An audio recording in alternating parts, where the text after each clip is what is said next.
za shirika hilo ambalo limeleta pamoja wana Kisii katika maeneo mbalimbali ya taifa humu nchini.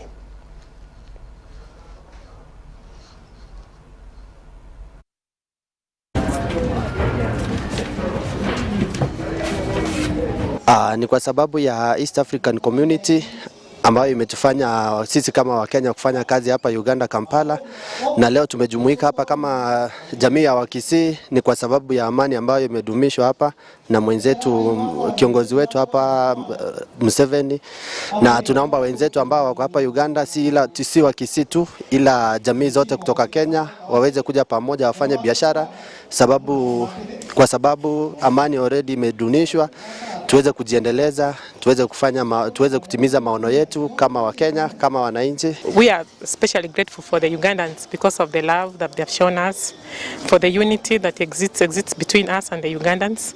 We are so grateful, and that's why we have been able to settle here. Some of us have been here for long enough. Some of us have established businesses.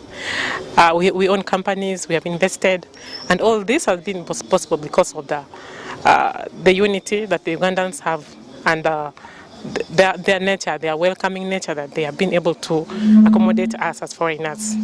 Naitwa Edwine Nyachwara, and mimi ni Mkisii in Uganda. I'm proud to be a Kisii in Uganda. And tunashukuru President Yoweri Kaguta Museveni kwa kutupatia the freedom kukua as East Africa, kuishi in Uganda. And tunashukuru hata Waganda kutukaribisha into Uganda, and kutupatia freedom ya kufanya kazi, ya kuoana, kuanza mabiashara hapa na kule. Tunashukuru sana as a government of Uganda. We really appreciate it for giving us that opportunity as East Africa to be in your country. Tuko glad sana, tumelaunch our constitution leo, and God willing it will move on well, and we are just hoping for the best. And also we promised as East Africans, as Kenyans that are here in Uganda, Wakisii specifically, tutaleta biashara Uganda, alafu pia sisi tutachukua biashara kutoka huku tupeleke huko, tujenge ekonomi ya Uganda. Ni Wakisii katika mji wa Kampala wakizindua uhusiano wao wa umoja. Tukiendelea zaidi, viongozi wa mradi wa serikali ambao unaitwa Wealth Creation wamepata mafunzo ya kubadilisha mawazo yao na kuongeza juhudi za kuongoza jamii mbalimbali kuhusu ukulima. Haya yamebainishwa na waziri wa kitaifa katika Wizara ya Kilimo, Meja Jenerali Kasura Jomukama. Mafunzo hayo yalifanyika katika kituo cha mafunzo ya uongozi wa ukulima National Farmers Leadership Center wilayani Mpigi.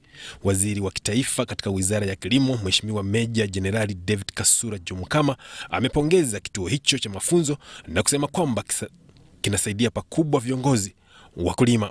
Mindset change over Uganda kituyinza okuita endowooza tusomesa abayigirizwa ng'abayigirizwa ba Mukama waffe Yesu Kristo, abagenda okusomesa abantu abalala engeri y'okukyusaamu endowooza yaabwe gye banaatunuuliramu ebyobulimi. Kasura amewahimiza wakulima viongozi waliopata mafunzo kuendelea kuongoza wengine ili pia wanufaike na mafunzo hayo. Ekyo Minister waffe Honorable Frank ne ba Minister abalala bonna bali mu kusengejja ndowooza strategy gye banaakozesaamu okuyamba abantu bano batandike baddemu okukola bulungi. Waliohudhuria mafunzo hayo walitoa ahadi ya kuongoza jamii kubadilisha mawazo yao kuhusu kulima na kuanza kufanya ukulima wa chakula na soko. Ndowooza gye twagala okujjawo mu bantu mu ey'okulaba obulimi nga obutalaba bulimi nga ekintu ekisobola okubakolera business. Abalimi abasinga obungi alima lwakwagala kufuna emmere gy'anaalya awaka, naye ffe kati tuligamba twagala twogere nabo endaba yaabwe mu by'obulimi ekyuke, batandike okulaba obulimi ng'ekintu kye basobola okukosa mu byenfuna. Omuntu nga bw'alowooza bw'ali ne mu ngero batugamba ab'omusamu nga bw'alowooza ki bw'ali, kati ekintu ekyo twagadde kuleta enkyukakyuka naye ate enkyukakyuka si mu bya birowoozo byokka ne mu bikolwa. Kati ngaawe tuwadde ne PS bwatugambye nti yes abantu bawongedde ku byokulima naye ate kiki mulina okukola bongere ku byokulima kalina okukola ekintu ekinaleeta abantu ebirowoozo byabwe okudda byokulima bagamba ebyokulima benga kyabuki bizinesi kyabusuubuzi nti aba walina akatale abenga asobola okulima ennyo kale enkyukakyuka ennyo gyesugenda okuleeta mu bwangu. Kwa upande wake mratibu mkuu wa kituo hicho cha mafunzo Bwana Ukwala John Bosco amesema kwamba wataendelea kuhamasisha umma kupitia mfululizo mafunzo hayo kote nchini. Ogwo muluka institution jekola ki jebeeramu kubanga tutwendiza abantu bangi naye abantu bemuyira wano bakyabulamu. Kakati mu next financial year oba omwaka okuddako twagala kulaba engeri gye tuyambamu abantu abo ne new project eno Korea gyegenda tuwa twagala kulaba mbu abantu b'okukitundu nabo tubayamba. Mafunzo hayo ya siku 6 yalilenga kubadilisha mawazo ya vijana kuhusu miradi ya serikali. UBC Habari. Habari hizi zinaendelea kukujia kutoka shirika la UBC, tukitangaza moja kwa moja kutoka jiji la Kampala. Kituo nambari 1 kinachokupa fursa wewe mtazamaji kupata habari katika lugha ya Kiswahili na kujifundisha habari hizo kwa lugha yetu kupitia habari zetu. Na sasa ni muda wa mapumziko, turejee na habari zaidi.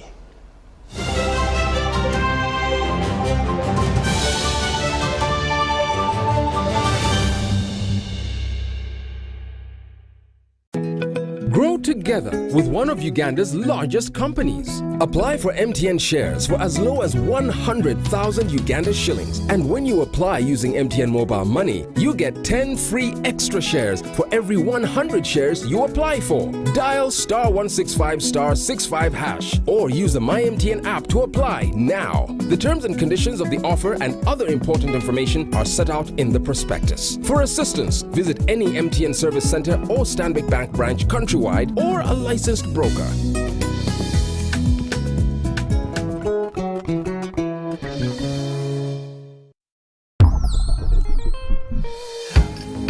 Welcome to the home of our stars.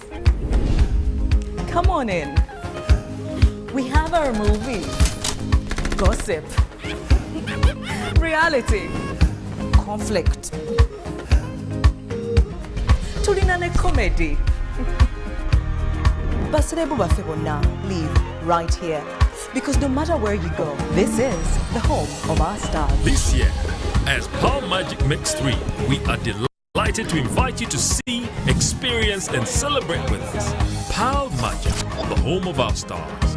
Multi-Choice Uganda is regulated by the Uganda Communications Commission. If you look at all sectors, energy has an influence. Now, how do we build a model that is sustainable? We're making good investments and we're growing the sector. Our record under UEP had not been that very good. World Bank Group has been involved in Uganda electricity sector since the mid-2000s, where it has supported the government in very bold reform.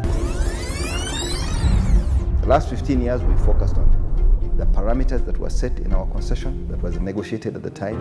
It took the best minds of Uganda to work on it and also the best minds internationally because they had to plan for 20 years ahead. As remember, we have innovated over the period. We've rolled out cashless. We introduced payment metering, Yaka.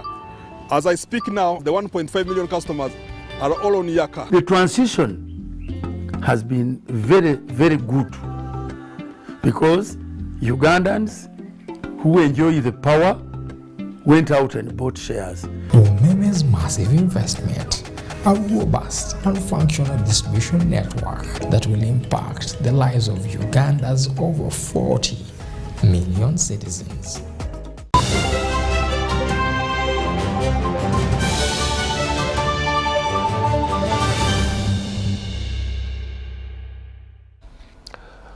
Karibu tuendelee kufahamisha. Waziri wa fedha Mheshimiwa Matia Kasaija amezindua siku ya kimataifa ya fedha ya kuweka na kuwezeka ya mwaka wa 2021. Matia Kasaija amewahimiza wana-Uganda kuwa na utamaduni wa kuweka na kuwezeka ili kujinasua kutoka kwa mtego wa umaskini. Hii hapa Taarifa kwa undani.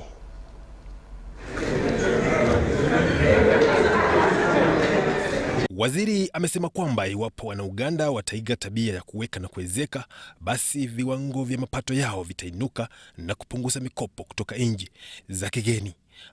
Ameongeza kwamba Wana-Uganda wote wanaopata mishahara wanapaswa kuweka 10% ya fedha zao kwa benki ili kusaidia taifa kupunguza ukopaji kutoka kwa mataifa mengine.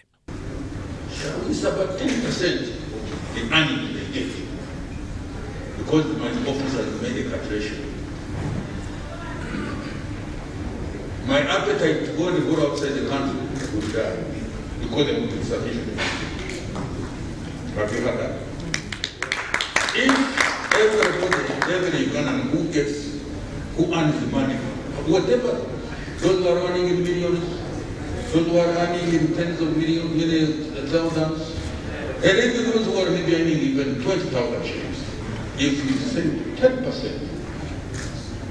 of that money, there will be sufficient resources in this country for the Minister of Finance to come and borrow and do your development. Kwa upande wa utoaji ushuru, waziri amesema kwamba ni jukumu la kila Mwana-Uganda kutoa ushuru ili kuunga mkono utoaji huduma kwa umma.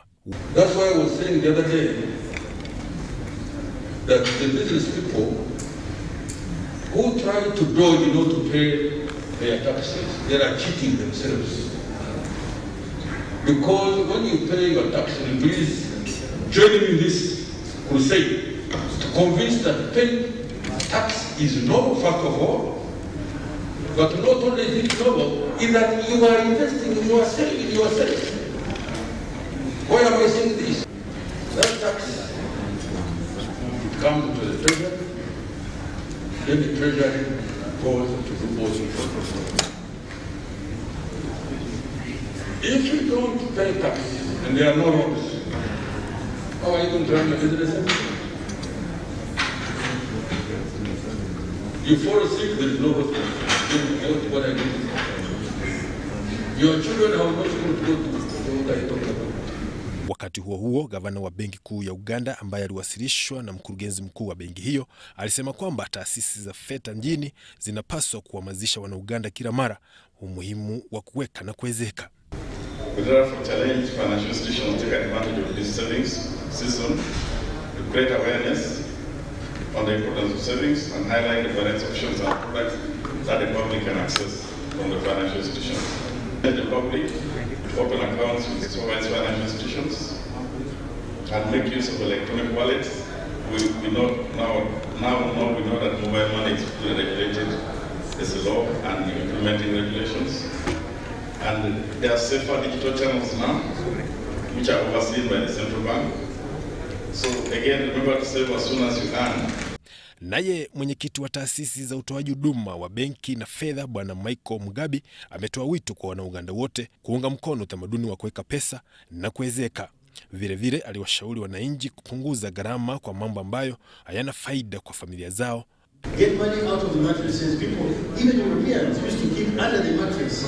So get it out of the mattress, put it in the banking system, because when it is there, then it is available to everybody else.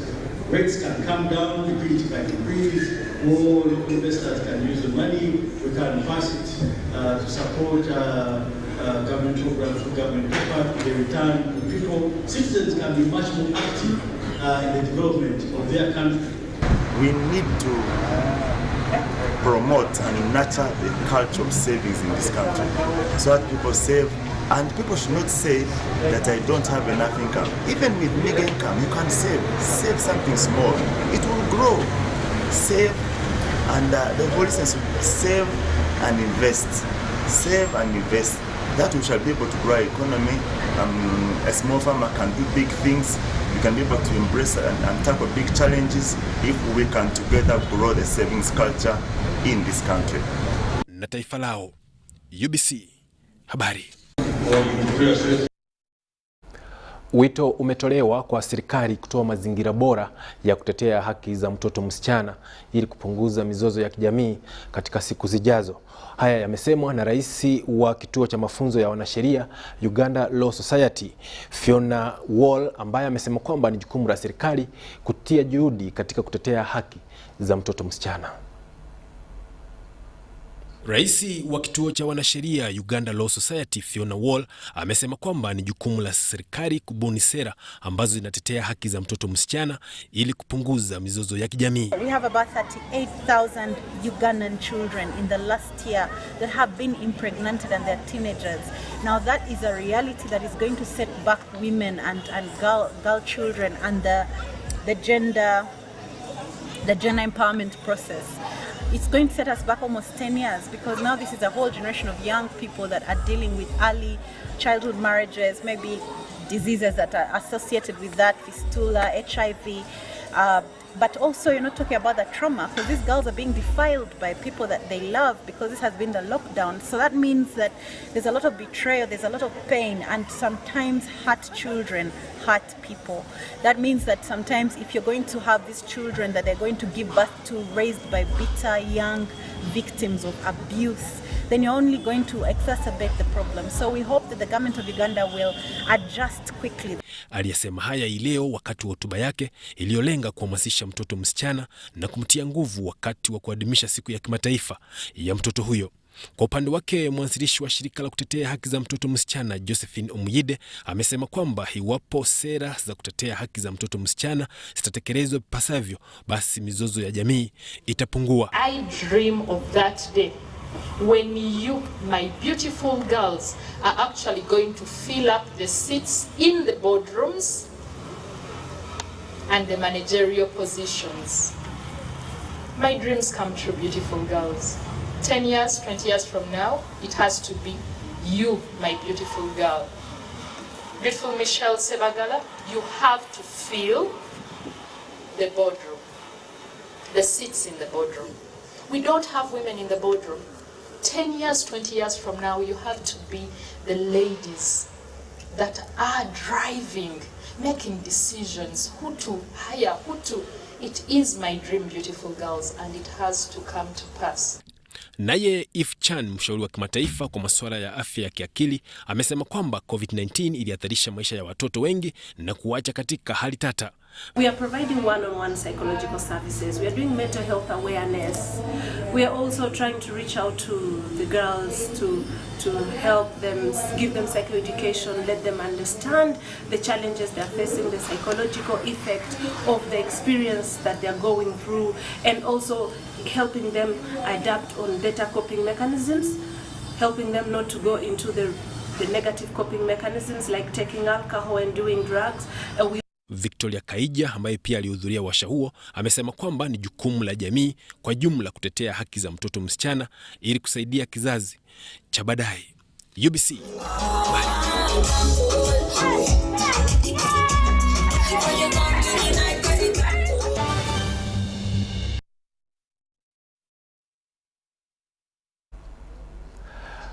Denzi hiyo inanikumbusha rafiki yangu Ankunda Shiba ambaye anasema kwamba muziki ni dawa ya roho. Hadi hapo tumefika mwisho wa habari tuliyokuandalia leo mtazamaji, na kama kawaida endelea kutegea vipindi na matangazo kutoka shirika la UBC, kituo nambari 1 kinachokupa habari katika lugha ya Kiswahili. Hadi wiki ijayo, naitwa Edwine Nyachwara, uwe na jioni njema.